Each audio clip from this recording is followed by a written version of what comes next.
Hello friends, welcome to शाखा study. दोस्तों, आज की वीडियो में हम लेकर आए हैं गणित यानी मैथमेटिक्स का 11वां लेसन प्लान, जिसका टॉपिक है कोण या एंगल, जिसे क्लास 6-7 में पढ़ाया जा सकता है। तो वर्ग, दिनांक, स्कूल और कालांश, ये 4 एंट्रीज आपको तभी फिल करनी होती हैं जब आपको अलॉट कराई जाएंगी।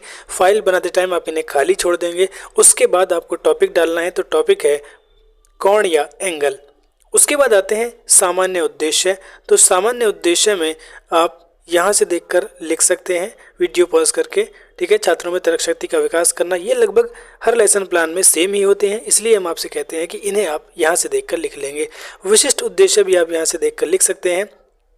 उसके बाद आता है पूर्व ज्ञान। तो पूर्व ज्ञान में छात्र छात्राएं रेखा, रेखाखंड एवं किरण के विषय में सामान्य जानकारी रखते हैं। सहायक सामग्री में जो भी चीज़ें हम पढ़ाने में यूज़ करेंगे उन सभी को यहाँ पर लिख देंगे। इसके बाद आता है लेसन प्लान का मोस्ट इंपोर्टेंट पार्ट, यानी प्रस्तावना कथन। तो शिक्षण बिंदु में प्रस्तावना कथन, जिसका शिक्षण उद्देश्य होता है पूर्व ज्ञान को नवीन ज्ञान से जोड़ना। उसके बाद छात्र अध्यापक क्रिया में कुछ प्रश्न पूछे जाएंगे और छात्र उनका जवाब देंगे। ठीक है, तो पहला प्रश्न आपके सामने ये रहा। ब्लैक बोर्ड पर एक बिंदु बनाएंगे और पूछेंगे बच्चों से कि यह क्या है। तो छात्र बताएंगे यह बिंदु है या पॉइंट है। प्रश्न नंबर 2, दो बिंदुओं के मिलाने पर क्या बनता है। तो रेखाखंड बनता है।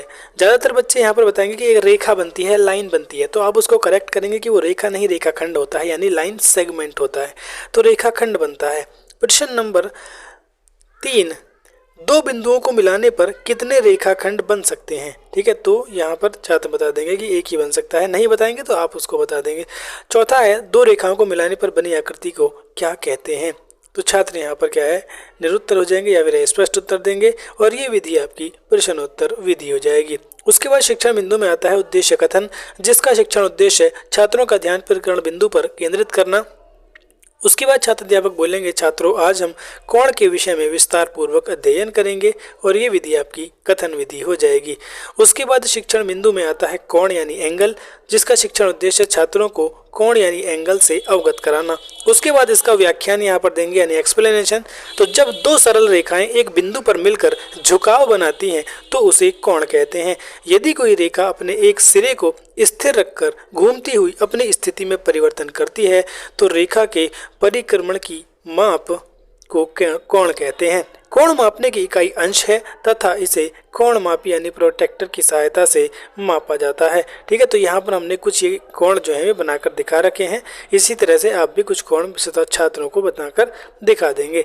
ठीक है, तो ये एक्सप्लेनेशन हो गया। छात्र ध्यानपूर्वक सुनेंगे और ये विधि आपकी व्याख्यान विधि हो जाएगी। उसके बाद आता है विकासात्मक प्रश्न शिक्षण बिंदु में, जिसका शिक्षण उद्देश्य होता है सीखे हुए ज्ञान को जांचना, यानी जो पढ़ा दिया है अब उसमें से प्रश्न पूछने हैं। तो पहला प्रश्न है आपके सामने, कोण मापने की इकाई क्या है। छात्र बता देंगे कोण मापने की इकाई अंश है। प्रश्न नंबर 2, कोण को किसके द्वारा मापा जाता है। तो कोण को कोण मापी या प्रोट्रैक्टर के द्वारा मापा जाता है। प्रश्न नंबर 3, कोण कितने प्रकार के होते हैं। तो छात्र यहाँ पर निरुत्तर हो जाएंगे या फिर स्पष्ट उत्तर देंगे, और ये विधि आपकी प्रश्नोत्तर विधि हो जाएगी। उसके बाद शिक्षण बिंदु में आता है कोणों के प्रकार, जिसका शिक्षण उद्देश्य छात्रों को कोणों के प्रकारों से अवगत कराना। उसके बाद इसका स्पष्टीकरण। तो स्पष्टीकरण में कोणों के कुछ प्रकार निम्नलिखित हैं। तो सबसे पहले शीर्षाभिमुख कोण। ठीक है, तो शीर्षाभिमुख कोण का एक्सप्लेनेशन यहाँ पर देते हैं। जब दो रेखाएं एक दूसरे को किसी बिंदु पर काटती हैं तो प्रतिच्छेद बिंदु पर बनी आमने सामने के जो कोण होते हैं वो आपके शीर्षाभिमुख कोण कहलाते हैं, यानी वर्टिकली अपोजिट एंगल्स इन्हें कहते हैं। इस तरह से आप छात्रों को बनाकर दिखाएंगे। तो जो आमने सामने के कोण होते हैं वो क्या है, आपके वर्टिकली अपोजिट एंगल्स कहलाते हैं, शीर्षाभिमुख कोण कहलाते हैं।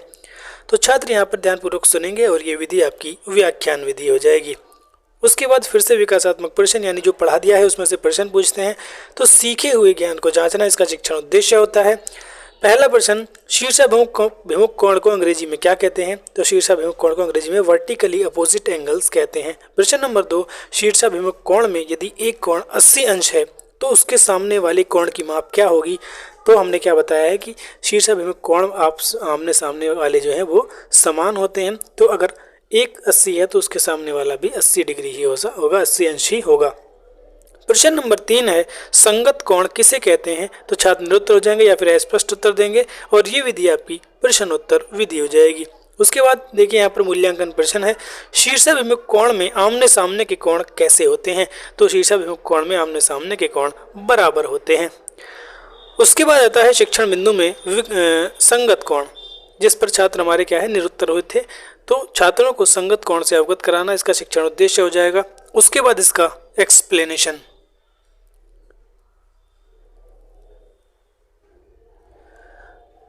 तो स्पष्टीकरण में जब दो समांतर रेखाओं को एक तिर्यक रेखा काटती है तो वहां संगत कोण बनता है। ठीक है, यहां पर देखिए जब दो समांतर रेखाओं को एक तिर्यक रेखा काटती है। अब ये देखिए आप यहाँ पर इसको क्लियरली दिखाया गया है कि जब दो समांतर रेखाएं हैं उनको एक तिर्यक रेखा काटती है तो वहां पर आपके कॉरस्पॉन्डिंग एंगल्स बनते हैं, यानी संगत कोण बनते हैं। तो यहाँ पर कौन कौन से कोण संगत कोण हैं आप देख सकते हैं। तो कोण 1 और कोण 5, ठीक है। उसके अलावा कोण 2 और कोण 6, कोण 4, कोण 8, कोण 3 और कोण 7। तो ये जो है ये संगत कोणों के युग्म है, ये आपस में संगत कोण है। यानी कि कहने का मतलब ये है कि कोण 1 जो है वो कोण 5 के बराबर होगा। इसी तरह से कोण 2 जो है वो कोण 6 के बराबर होगा, यानी एंगल 2 जो है वो एंगल 6 के इक्वल होगा। तो इसी तरह से आप यहाँ पर देख सकते हैं, ये यहाँ पर लिखा भी हुआ है। तो क्लियरली आपको ये सारी चीज़ें समझ में आ जाएगी और बच्चों को ये सारे आपको समझाने हैं वहाँ पर बोर्ड पर बनाकर। ठीक है, तो ये कोण परस्पर आपस में बराबर होते हैं। ठीक है, तो कोण 1 जो है वो कोण 5 के बराबर होगा। इसी तरह से एंगल 2 एंगल 6 के, एंगल 3 एंगल 7 के और एंगल 4 एंगल 8 के इक्वल होगा। तो छात्र यहाँ पर ध्यानपूर्वक सुनेंगे और ये विधि आपकी व्याख्यान विधि हो जाएगी। उसके बाद शिक्षण बिंदु में आता है एकांतर कोण। ठीक है, तो एकांतर कोण छात्रों को एकांतर कोण से अवगत कराना। उसके बाद इसका स्पष्टीकरण। तो स्पष्टीकरण में यहाँ देखिए जब एक तिर्यक रेखा दो समांतर रेखाओं के प्रतिच्छेद करती है तो एकांतर कोण बनता है। यह दो प्रकार का होता है, एकांतर अंतः कोण और एकांतर बाह्य कोण। ठीक है, तो कोण 1 और 8 तथा कोण 2, 7 एकांतर अंतः कोण के युग्म है। अब देखिए हम ऊपर वाले जो फिगर है उसी में देखेंगे कोण 1, 8 और कोण 2, 7 कहाँ पर है। कोण 1, 8 देखिए, कोण 1 ये रहा और कोण 8 ये रहा। ठीक है, इसी तरह से 2 और 7, तो ये जो हमारे कोण होंगे ये आपके क्या होंगे, ये एकांतर अंतः कोण होंगे। ठीक है, तो ये कोण भी आपस में बराबर होते हैं। तो ये आपका यहाँ पर एक्सप्लेनेशन होगा, छात्र ध्यानपूर्वक सुनेंगे और ये विधि आपकी व्याख्यान विधि हो जाएगी। फिर मूल्यांकन के लिए एक प्रश्न यहाँ पर पूछ लेते हैं, एकांतर कोणों के युग्म कैसे होते हैं। तो एकांतर कोणों के जो युग्म है वो परस्पर बराबर होते हैं। छात्र का आंसर दे देंगे। उसके बाद शिक्षण बिंदु में समापन कथन। तो छात्र अध्यापक बोलेंगे, छात्रों आज हमने कोण के विषय में विस्तार पूर्वक अध्ययन किया और ये विधि आपकी कथन विधि हो जाएगी। उसके बाद शिक्षण बिंदु में आता है पुनरावृत्ति प्रश्न, जिसका शिक्षण उद्देश्य है छात्रों का पूरे प्रकरण से संबंधित ज्ञान का मूल्यांकन करना। यानी कि जो आपने पूरा टॉपिक पढ़ा दिया है अब उसमें से प्रश्न यहाँ पर पूछने हैं। तो पहला प्रश्न है कोण किस यंत्र से मापा जाता है। कोण को कोणमापी या प्रोटेक्टर से मापा जाता है। प्रश्न नंबर 2, शीर्षाभिमुख कोण में कौन से कोण बराबर होते हैं। तो शीर्षाभिमुख कोण में आमने सामने के जो कोण है वो बराबर होते हैं।